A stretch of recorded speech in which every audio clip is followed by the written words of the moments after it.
उत्तर गुजरात के पाटण जिले में राधनपुर नाम का एक छोटा सा नगर है।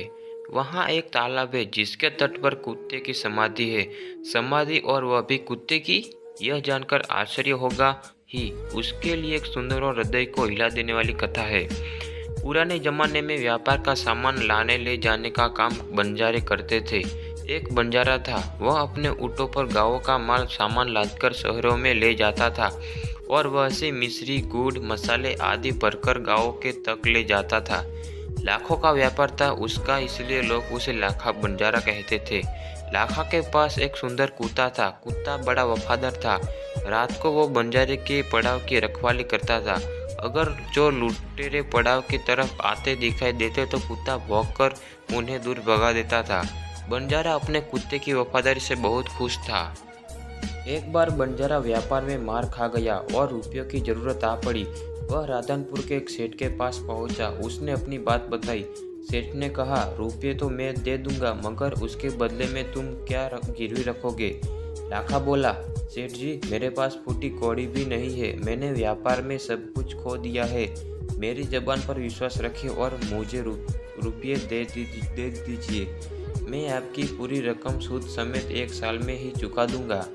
सेठ बोले, कोई बात नहीं, तुम्हारे पास यह कुत्ता है तो तुम इसे ही जमानत के रूप में दे दो। जब तुम्हें सारे रुपये लौटा दोगे तब भी मैं कुत्ते को तुम्हें वापस दे दूंगा। बंजारे को दुख तो बहुत हुआ अपने कुत्तों को देने में, मगर कोई चारा नहीं था। रुपये लेकर वह चला गया। कुछ दिन बीते। एक बार सेठ के यहाँ चोरी हुई। कुत्ते ने चोरों का पीछा किया। दूर जंगल में जाकर चोरों ने सारा माल सामान जमीन में गाड़ दिया और वहां से 9-2-11 हो गई। कुत्ता वहां भौंक भौंक कर सेठ को बताने लगा कि लुटेरे आपकी दुकान को तोड़कर माल उठा ले गए हैं। सेठ तो हक्का बक्का ही रह गई। कुत्ता सेठ की धोती पकड़कर आगे खींचने लगा। सेठ कुत्ते के पीछे पीछे चलने लगे। जहां चोरों ने माल छिपाया था वहां जाकर कुत्ता अपने पैरों से मिट्टी खोदने लगा। थोड़ा ही खोदने पर सब सामान निकल आया। सेठ की खुशी का कोई पार नहीं था। वह कुत्ते को प्रेम से थपथपाने लगा। कुत्ते की वफादारी पर वह मुग्ध हो गया। घर जाकर उसने एक चिट्ठी लिखकर कुत्ते के गले में पट्टे में बांधकर कहा, कुत्ते भाई, जाओ तुम अपने मालिक लाखा बंजारा के पास, तुम मुक्त हो। कुत्ता खुश हो गया और अपने मालिक से मिलने के लिए जल्दी जल्दी भागने लगा। इधर लाखा ने भी व्यापार में खूब रुपया कमाया। वह सेठ को उसकी रकम वापस करने के लिए उसी रास्ते से आ रहा था। उसने दूर से अपने कुत्ते को अपनी ओर आते हुए देखा। वह नाराज हो गया। सोचने लगा कि कुत्ते ने मेरी जबान काट ली है, उसने बेवफाई की है।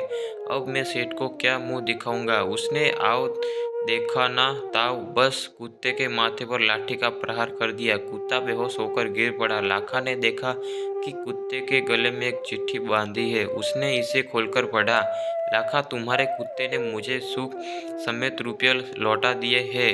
अंत कुत्ते को मैं मुक्त कर रहा हूँ। उसने मेरे घर चोरी की गई माल सामान को वापस दिलवा दिया है। खुश होकर मैंने स्वयं इसे मुक्त किया है। लाखा तो चकित हो गया। वह चिल्लाने लगा, हाय हाय, मैंने क्या कर दिया? हाय, यह मैंने क्या कर दिया? वह कुत्ते के शव को अपने गोद में लेकर फूट फूट कर रोने लगा। लेकिन अब पछताएगा हो तो क्या, जब चिड़िया चुग गई खेत। उसने उस वफादार कुत्ते की समाधि बनवाई जो आज भी पाटन जिले के राधनपुर के तालाब के किनारे पर खड़ी है और उस कुत्ते की वफादारी की कथा संसार को सुना रही है। आपको यह कहानी कैसी लगी नीचे कमेंट करके हमें ज़रूर बताइएगा। अगर आपको यह कहानी पसंद आती है तो अपने दोस्तों के साथ ज़रूर शेयर करें और हमारे इस चैनल को सब्सक्राइब करें। धन्यवाद।